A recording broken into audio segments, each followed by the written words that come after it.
Assalamualaikum warahmatullahi wabarakatuh. Perkenalkan, nama saya Khairiatul Nuzul Fatimah dari PBI 3. Yang saya hormati Bapak Mufti Ali MPDI selaku dosen mata kuliah Islam dan Ilmu Pengetahuan. Di video kali ini saya akan melanjutkan penjelasan, yaitu D. Hukum kausalitas. Dalam filsafat, ilmu masalah hukum kausalitas itu merupakan persoalan yang tidak pernah terselesaikan. Antara lain karena ilmu pengetahuan tidak hanya mengenai alam fisik, tetapi juga menyangkut alam metafisik. Dalam bidang ilmu kealaman terdapat hukum sebab akibat, tetapi tidak demikian halnya dalam ilmu-ilmu kemanusiaan dan ilmu keagamaan.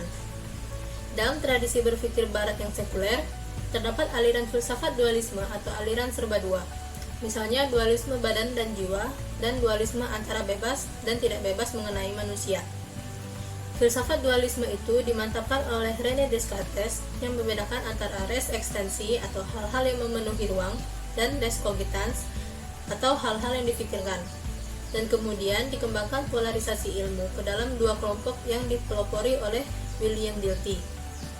Ia membagi ilmu ke dalam bidang ilmu-ilmu kealaman yang disebut Naturwissenschaften dan bidang ilmu kemanusiaan yang disebut Geisteswissenschaften. Menurutnya, bidang ilmu kealaman memerlukan metode Erklärung karena diperlukan penjelasan atau explanation. Sedangkan untuk bidang ilmu kemanusiaan perlu metode Verstehen karena yang diperlukan ialah pemahaman atau understanding, yaitu memahami dan menghayati jiwa dan tingkah laku manusia. Pada zaman modern, pandangan dunia mekanistik yang dikemukakan oleh Descartes dimantapkan oleh Newton dengan konsep hukum alam yang sama, di mana alam semesta bergerak mengikuti hukum mekanisme yang tidak berubah untuk selama-lamanya. Inilah asas filsafat naturalisme Newton, di mana Tuhan hanya merupakan sesuatu yang menggerakkan mesin yang kemudiannya bergerak dengan sendirinya tanpa campur tangan Tuhan lagi.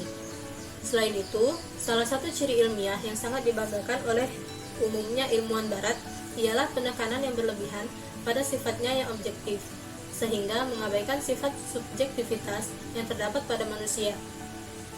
Sifat subjektivitas dipandang Comte sebagai tidak ilmiah, tetapi sekarang ini pandangan objektif dari sains itu tidak dapat lagi dipertahankan karena tidak dapat diterima secara mutlak. Dalam bidang fisik, faktor subjektif juga terdapat oleh Fritjof Capra dalam The Tao of Physics. Perkembangan dalam kuantum fisik menunjukkan bahwa kekuatan atom dan subatom dipengaruhi oleh orang yang mengkajinya. Ciri-ciri ilmu pengetahuan. Ilmu merupakan pengetahuan yang memiliki karakteristik tertentu sehingga dapat dibedakan dengan pengetahuan-pengetahuan yang lain. Adapun ciri-ciri pokok ilmu adalah sebagai berikut. Yang pertama, sistematis. Sistematis memiliki arti bahwa pengetahuan ilmiah tersusun sebagai suatu sistem yang di dalamnya terdapat pernyataan-pernyataan yang berhubungan secara fungsional. Yang kedua, keumuman. Ciri keumuman menunjuk pada kualitas pengetahuan ilmiah untuk merangkum berbagai fenomena yang senantiasa makin luas dengan penentuan konsep-konsep yang paling umum dalam pembahasannya. Yang ketiga, rasionalitas. Ciri rasionalitas berarti bahwa ilmu sebagai pengetahuan ilmiah bersumber pada pemikiran rasio yang mematuhi kaidah-kaidah logika. Yang keempat, objektivitas. Ciri objektivitas ilmu menunjukkan pada keharusan untuk bersikap objektif dalam mengkaji suatu kebenaran ilmiah tanpa melibatkan unsur emosi dan kesukaan atau kepentingan pribadi. Yang kelima, variabilitas. Variabilitas berarti bahwa pengetahuan ilmiah harus dapat diperiksa kebenarannya, diteliti kembali, atau diuji ulang oleh masyarakat ilmuwan. Yang keenam, komunalitas. Ciri komunalitas ilmu mengandung arti bahwa ilmu merupakan pengetahuan yang menjadi milik umum. Itu berarti hasil penelitian yang kemudian menjadi khasanah dunia keilmuan tidak akan disimpan atau disembunyikan untuk kepentingan individu atau kelompok tertentu. Baiklah, itu saja yang dapat saya jelaskan. Apabila ada kesalahan, saya minta maaf. Kepada Allah saya mohon ampun. Akhirul kalam.